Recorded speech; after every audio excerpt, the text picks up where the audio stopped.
이렇게 발표할 기회를 주신 스프레이에 감사드리고요. 그리고 발표를 듣기 위해 참석해 주신 모든 분들께 정말 감사드립니다. 제 발표는 그 4차 산업혁명 시대의 세이프티 컬처에 대한 부분이고요.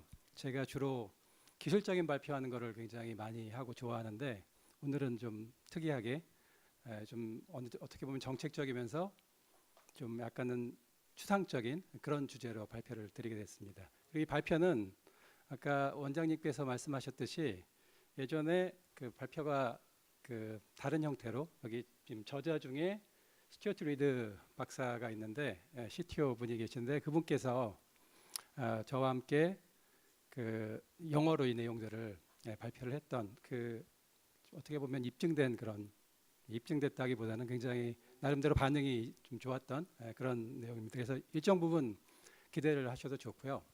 대신 기술적인 내용들은 많이 담겨 있지 않고 뒤에 발표자 분들께서 해주실 거로 생각을 해주시면 감사하겠습니다. 근데 이제 세이프티 컬처, 문화에 대한 얘기죠. 안전 문화가 결국은 이제 기술에 상당히 영향을 많이 미치게 됩니다. 어떤 문화를 갖느냐에 따라서 어떤 테크니컬 솔루션을 쓰게 될 거고, 그리고 거기에 참여하는 분들이 어떤 역할을 하게 될 거고, 이게 바뀌거나 아니면 영향을 주기 때문에 세이프티 컬처는 상당히 중요하고 아직은 정립되어 있지 않지만 4차 산업혁명 시대에 어떤 세이프티 컬처를 가져가야 될지 함께 생각해보고 제시를 하는 그런 시간을 갖도록 하겠습니다. 자, 이제 발표 전체 내용은요, 한 30분 발표가 진행될 텐데 세이프티 컬처에 대한 부분을 4차 산업혁명 시대에 어떻게 가져가야 될지에 대해서 산업혁명들을 좀 단계를 좀 같이 살펴보면서 같이 생각해보는 시간을 짧게 갖고, 그런 이후에 4차 산업혁명 시대의 가장 핵심적인 특징인 Connected Everything, 그러니까 모든 것들이 다 연결되어 있는 초연결 그런 환경에서 어떤 부분들을 다시 또 우리가 고려를 해봐야 될지, 특히 이제 시큐리티를 어떻게 우리가 봐야 될지에 대한 내용들 같이 잠깐 살펴보겠습니다. 그런 이후에 세이프티 레귤레이션을 어떻게 가져갈지, 특히 정부나 규제 당국에 대한 역할들이 상당히 바뀌게 될 텐데 그런 내용들이 어떤 것들이 있는지 한번 같이 살펴보고, 그런 이후에 최종적으로 결론을 내리면서 요약을 하면서 어떤 세이프티 컬처가 4차 산업혁명 시대에 적합할 것인지 제시를 하도록 하겠습니다. 참고로 이 내용은 이미 모든 사람들이 다 알고 있고 4차 산업혁명 시대의 세이프티 컬처가 이렇게 될 거다라고 어딘가에서 연구를 해서 완전히 퍼블리싱되고 정해진 내용들이 아닙니다. 그래서 생각의 여지가 아직도 많이 남아 있고요. 그럼에도 불구하고 굉장히 중요한 주제이기 때문에 지금 같이 생각해 보는 게 상당히 현 시점에서 큰 의미를 갖는다라고 생각이 됩니다. 자, 먼저 그럼 산업혁명 쭉 한번 잠깐 살펴보겠습니다. 그리고 4차 산업혁명 얘기가 많은데 4차 산업혁명이 지금 현재 이 발표에서 어떤 컨텍스트에 있는지 그 내용도 짧게 같이 보도록 하겠습니다. 1차 산업혁명 시대에는 세이프티 컬처를 얘기를 하자면 일하는 그런 사람들, 워커들이 이제 스스로 알아서 세이프티에 대해서, 안전에 대한 것들을 책임져야 되는 그런 단계였습니다. 그리고 시대가 변하면서 이제 2차 산업혁명 시대가 되고 자꾸 사고가 발생을 하니 테크니컬 솔루션을 회사에서 정하고 그 테크니컬 솔루션에 따라서 안전을 확보를 하자라는 게 2차 산업혁명 시대의 세이프티 컬처의 키였습니다. 그리고 정보화 시대가 도래하면서 3차 산업혁명 시대에는 지금 현재 단계인 거죠. 조직, 그러니까 워커들도 그런 안전에 대해서 책임을 져야 되고 개개인들도, 그리고 회사 차원에서도 테크니컬 솔루션을 제시해서 그거에 따라서 개발을 해야 되고, 그것만 가지고는 이제 아까 원장님이 말씀하셨던 그런 테락 25 같은 그런 사태도 발생을 하고, 그리고 특히 그 체르노빌 원전 사고가 발생을 하면서 테크니컬 솔루션만 가지고는 할 수 없다라는 그런 생각들을 많이 갖게 됐습니다. 그래서 이때는 개발, 세이프티 관련된 개발을 하는 조직 전체적으로 안전을 중심에 두고 개발을 하고 제품을 출시해야 된다라는 것들이 그러니까 조직 차원의 접근인 거죠. 조직 전체 차원의 접근이 세이프티 컬처였습니다. 자, 그러면 이런 것들도 당연히 4차 산업혁명 시대에 필요하겠죠. 개인들, 그 다음에 회사에서 테크니컬 솔루션을 제시하는 것, 그거에 따라 개발하는 것, 조직 전체가 안전을 중심에 두고 그 기능 안전 제품을 개발하는 것, 그거 이외에 초연결 그런 시대, 그 사이버하고 피지컬한 그런 세계가 공존하고 그리고 IoT로 모든 것들이 연결되는 그런 시대에 그거를 통해서 이제 산업혁명을 일으키고자 하는 시대에 혁신을 일으키고자 하는 시대에 어떤 문화를 가져야 되고 어떻게 이게 진화될 것인지 이 과거부터 살펴보면서 지금 어떨 것인지 한번 생각을 해보는 그런 내용입니다. 그래서 그 내용들을 제가 쭉 설명드리는 내용들을 한 2, 30분 들어보시면 저희가 내린 결론이 상당히 리즈너블하다 이런 판단들을 함께 공감하실 수 있고 그럼에도 불구하고 부족한 부분들이 있기 때문에 여기 계신 분들께서 피드백을 주시면 반영해서 참고하고 업그레이드를 시키고 그리고 이게 활용될 수 있도록 관련된 활동들을 하도록 하겠습니다. 자, 어떤 게 4차 산업혁명 시대의 세이프티 컬처일 것 같습니까? 제가 맞추시는 분한테 자율주행차 같은 걸 한 대 드릴 수 있으면 좋을 것 같은데 그거는 나중에 하도록 하겠습니다. 생각해 보시는 그런 시간을 잠깐 가져보고요. 자, 그러면 이제 세이프티 컬처에 대한 그 4차 산업혁명 시대의 세이프티 컬처에 대한 걸 알아보기 전에 4차 산업혁명 시대에 대한 얘기들이 워낙 여러 다양한 형태로 있기 때문에 4차 산업혁명이 뭔지 지금 이 발표에서의 그런 컨텍스트를 잠깐 설명을 드려보도록 하겠습니다.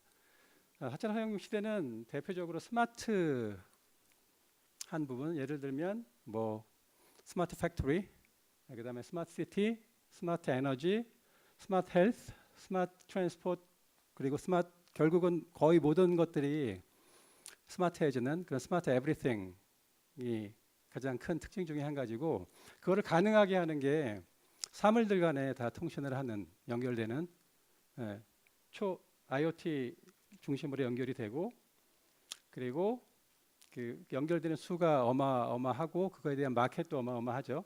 그래서 모든 것들이 connected everything 된 그리고 그거를 통해서 나오는 데이터들이 또 어마어마하게 많죠. 빅데이터가 생성이 되고 그 빅데이터를 머신러닝이나 기타 인텔리전스를 부여하고 그걸 통해서 생산성을 높이고 그 생산성이 획기적으로 높아질 거라고 보고 있고 그래서 그게 혁명에 가깝기 때문에 혁신을 통한 혁명에 가깝기 때문에 4차 산업혁명 이렇게 부르고 있는 것으로 이 발표에서는 가정을 하고 내용들을 설명을 드리도록 하겠습니다. 자, 이제 초연결된 게 키 중에 한 가지인데 이제 키 초연결된 상황을 한번 보도록 하겠습니다. 자, 이렇게 제품들이 연결돼 있으면 그러면 당연히 사고 발생 가능성이 높아지겠죠. 그러겠죠. 그리고 또 무시하기 굉장히 어려운 것 중에 한 가지가 이제 이런 악의를 가진 그런 배드가이가 그 해커가 뭔가 악의를 품고 어떤 그런 뭐라 그럴까요? 그 해킹 같은 것들을 한다면 그러면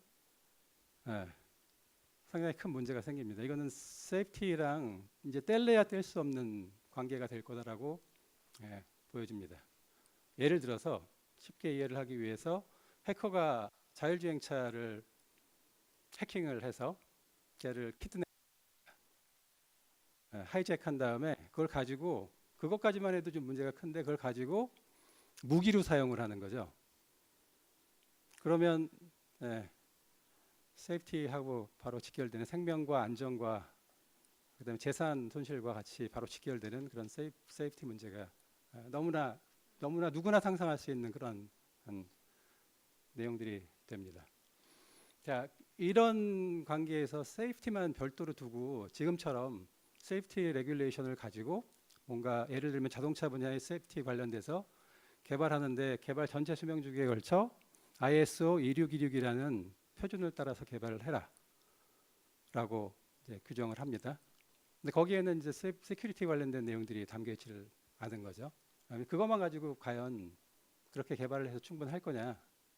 그렇지 않다라고 보여지는 거고, 세큐리티가 세이프티에 좀 녹아서 그래서 세이프티 관련된 그런 활동들이 이루어져야 된다라고 보여집니다.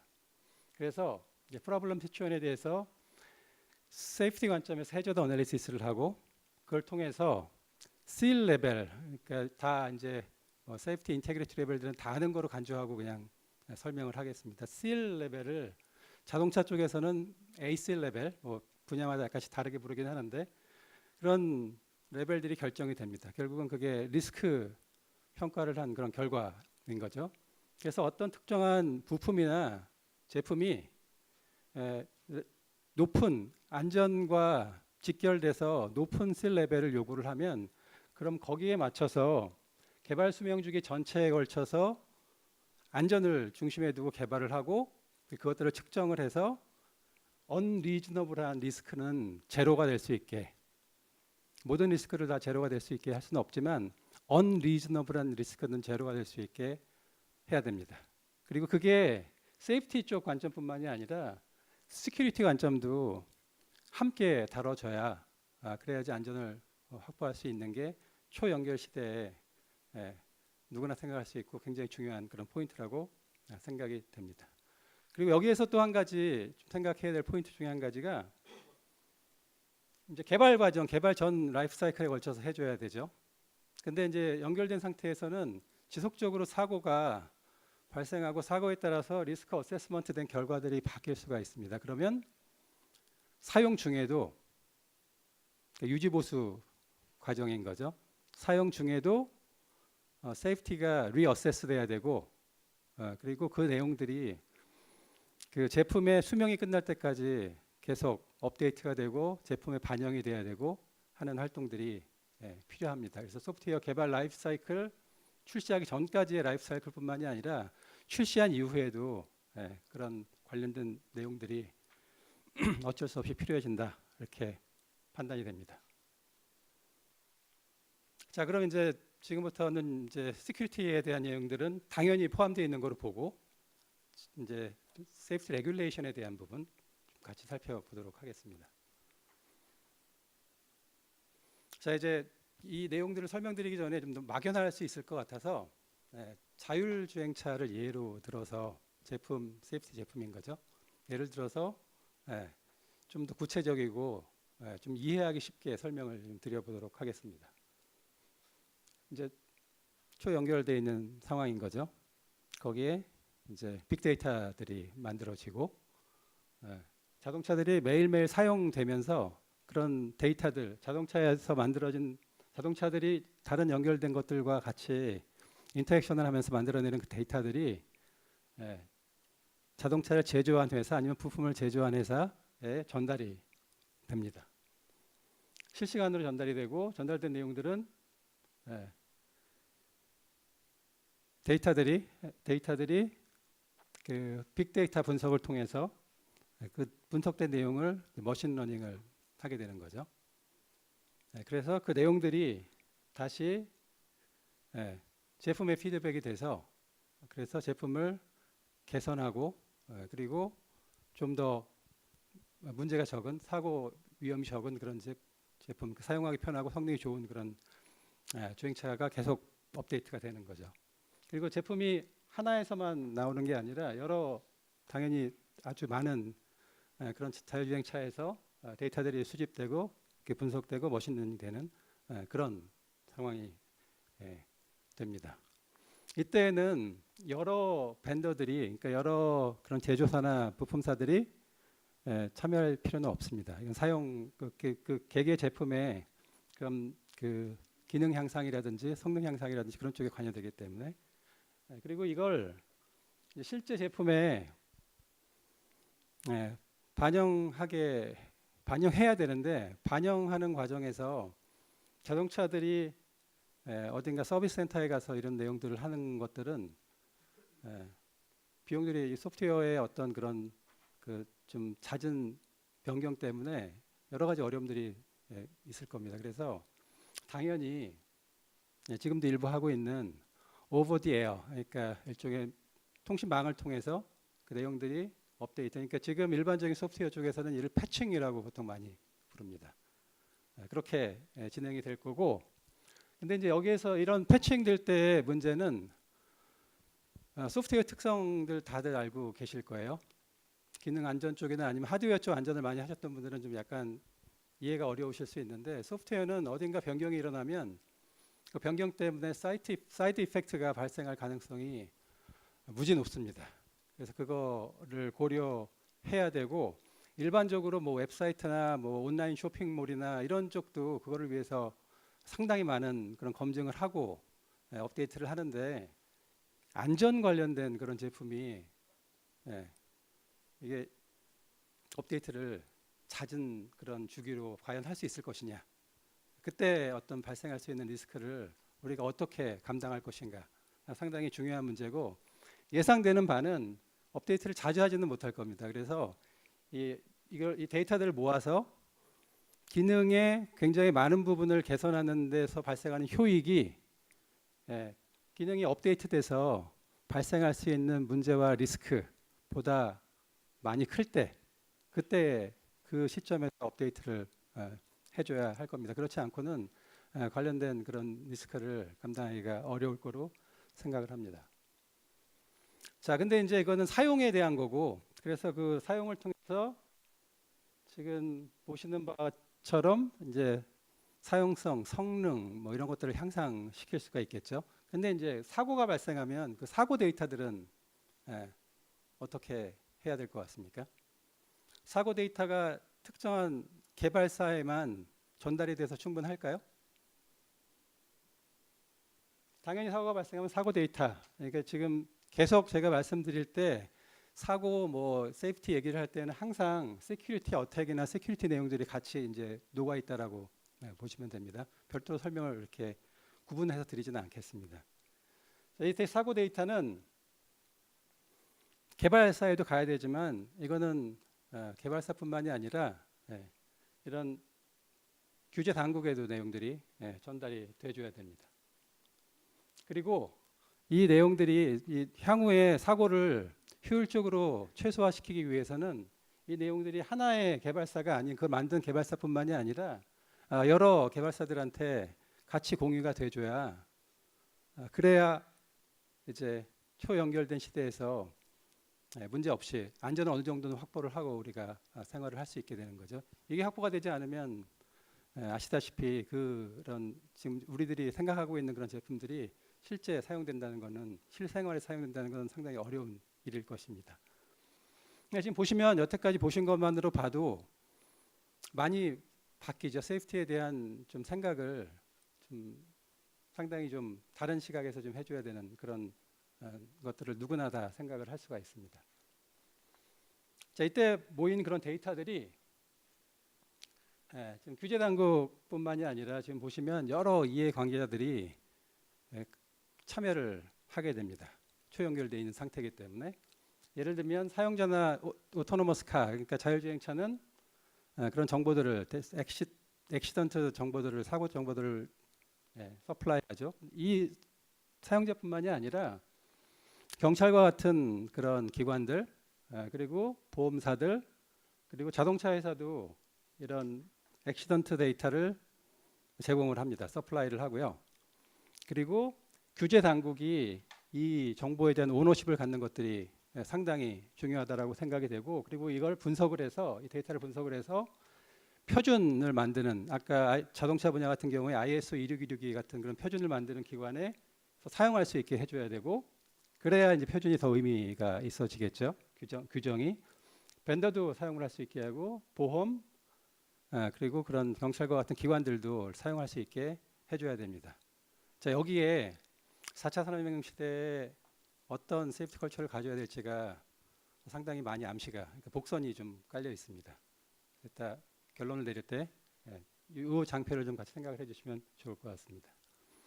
자, 근데 이제 세이프티 레귤레이션을 좀 살펴보면 여태까지 제가 설명드린 내용들을 바탕으로 지금 현재 주로 사용하고 있는 방식, 개발 과정 중에 사용하는 방식, 이 방식은 앞으로도 필요할 거예요. 그래서 어떤 방식이냐면 규제 당국이 이 규제 당국은 정부 기관일 수도 있고 지금은 주로 자동차 분야 같은 경우는 자동차 제조사들입니다. 제조사들이 세이프티 스탠다드 이제 그런 규정인 거죠.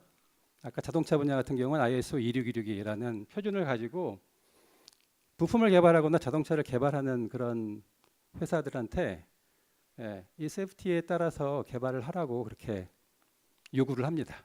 요구를 하면 요구된 대로 됐는지를 평가를 하고 테스트를 하는 거죠. 그리고 나서 패스가 되면 출시를 하는 그런 현재 레귤레이션입니다. 자, 이때 그 세이프티 스탠다드에는 개발 라이프 사이클 전체에 걸쳐서 세이프티를 중심에 두고 개발해야 되는 내용들이 당연히 담겨 있죠. 그렇지만 담겨 있지 않은 대표적인 내용 중에 한 가지가 그럼 나중에 운영될 때는 그럼 어떻게 할 건지. 그 내용들은 거기에 담겨 있지 않습니다.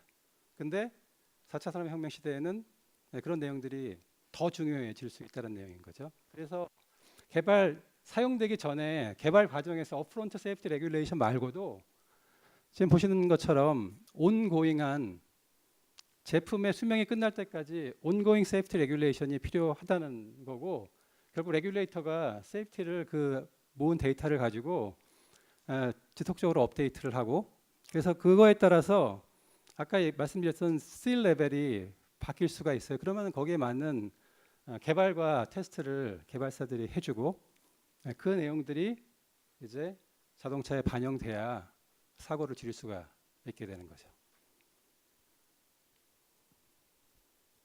되게 굉장히 좀 명확하지 않습니까? 자, 근데 이제 이때의 이슈는 시간적인 제약이 있어서 좀 길게 설명을 못 드리겠지만 이때 이슈는 자, 이거를 어느 타이밍에 할 거냐는 거예요. 아까 성능 개선을 위해서는 성능 개선으로부터 얻는 효익이 좀 사이드 이펙트가 발생하는 그런 리스크보다 크면 할 수가 있었죠. 근데 이거는 안전하고 관련된 거기 때문에 그 시기를 기다릴 수가 없습니다. 기다리지를 못하면 그러면 어떻게 해야 되죠? 가능한 자주 빠르게 해줘야 되는 거죠. 그러기 위해서 이 아까 소프트웨어 특징 중에 한 가지가 이게 사이드 이펙트를 아주 예상치 못하게 유발을 시키는데, 그런 것들을 개발은 물론이거니와 테스트를 충분히 하고 그다음에 필요하면 베타 테스트 같은 것들을 이런 실환경하고 비슷한 환경에서 해주고 패칭을 해줘야 안전이 확보가 되지, 그렇지 않으면 이 업데이트 때문에 더 큰 사고를 유발시킬 수가 있게 됩니다. 그래서 굉장히 이걸 어떻게 해결해야 될지에 대한 부분들도 우리가 고려를 해야 될 거고, 뭐 AI를 이용한 뭐 소프트웨어 테스팅이라든지 그거를 통한 자동화라든지 이런 것들이 전제되지 않으면 그냥 지금 현재 방식의 그런 검증으로는 상당히 큰 어려움이 있을 거로 생각이 됩니다. 자, 이제 거의 이제 결론, 이제 지금 한 5분 남았다고 아까 사인이 왔는데 이제 마무리를 짓도록 딱 시간 맞춰서 끝낼 수 있을 것 같습니다. 1차 산업혁명 시대에는 워커 오리엔티드였죠. 자, 2차 산업혁명 시대에는 워커도 물론 해야 되지만 안전 중심으로 활동을 해야 되지만 회사 차원에서 테크니컬 솔루션을 제시를 하고 그거를 이제 또 회사 차원에서 진행하는 부분들이 있었고, 3차 산업혁명 시대에는 개발하는 조직뿐만이 아니라 개발하는 회사 전체가 그 안전을 중심에 두고 개발을 해야 된다라는 그런 것들입니다. 이것도 밑에 있는 게 전제가 되는 거죠. 이런 모든 활동들을 하면서 추가적으로 4차 산업혁명 시대에는 그럼 어떻게 해야 될까? 어떻게 정의를 우리가 할 수가 있을까요? 지금 제 발표에서는 소사이어티 오리엔티드 된 접근을 해야 된다. 그래서 앞에 들었던 내용들을 쭉 지금 같이 좀 팔로우 하셔 왔으면 어렵지 않게 어떤 의미인지 판단을 하실 수 있을 거라고 생각이 됩니다. 정리를 해보면 먼저 초연결 시대에 세큐리티를 내재하고 진행돼야 된다는 거 말씀을 드렸고요. 그리고 레귤레이션은 업프론트한 액티비티뿐만이 아니라 출시한 이후에 제품의 수명 주기가 제품이 사라질 때까지 온고잉한 세이프티 관련된 액티비티들이 있어야 하고, 그런 것들을 총괄적으로 볼 때 소사이어티 와이드한 그런 세이프티 컬처를 가져가야 된다라고 정리를 해볼 수 있습니다. 그리고 그때 아까 역할 바뀌는 것과 테크니컬 솔루션이 바뀌는 것과 그다음에 프랙티스, 세이프티 관련된 프랙티스들이 바뀌는 것 제가 서두에 말씀을 드렸었죠.